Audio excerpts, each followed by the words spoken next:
నెల్లూరు జిల్లా రామ్మూర్తి నగర్లో 1,07,00,000తో end-to-end road పనులకు మంత్రి నారాయణ శంకుస్థాపన చేస్తారు. రామరెడ్డి కాలువ ఆధునీకరణ పనులు మంత్రి పరిశీలించారు. 11,75,00,000తో ఎండ్-టు-ఎండ్ రోడ్డు పనులు చేపట్టామని మంత్రి తెలిపారు. నెల్లూరు సిటీలో అనేక రోడ్లను యాక్చువల్గా డెవలప్ చేయడం జరిగింది.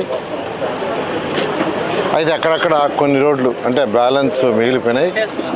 వాటిని మళ్ళీ ఈ ప్రభుత్వం ఎన్డీఏ ప్రభుత్వం రాగానే వాటిని అన్నింటినీ టేకప్ చేసాం.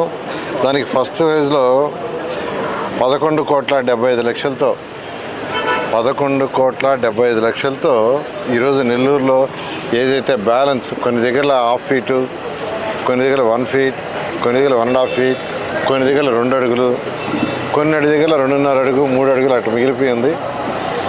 అవి పూర్తి చేస్తే డస్ట్ అనేది ఉండదు.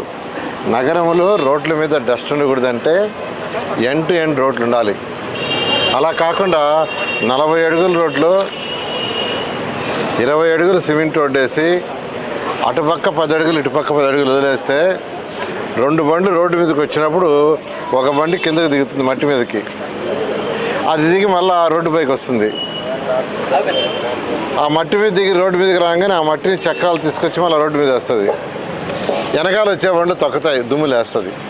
కాబట్టి దుమ్ము అనేది తగ్గించాలా, దుమ్ము లేని నగరం చేయాలంటే ఎండ్ టు ఎండ్ రోడ్ల మార్గం ఒకటే. అప్పుడు స్వీపింగ్ సమస్య కూడా తగ్గుతుంది.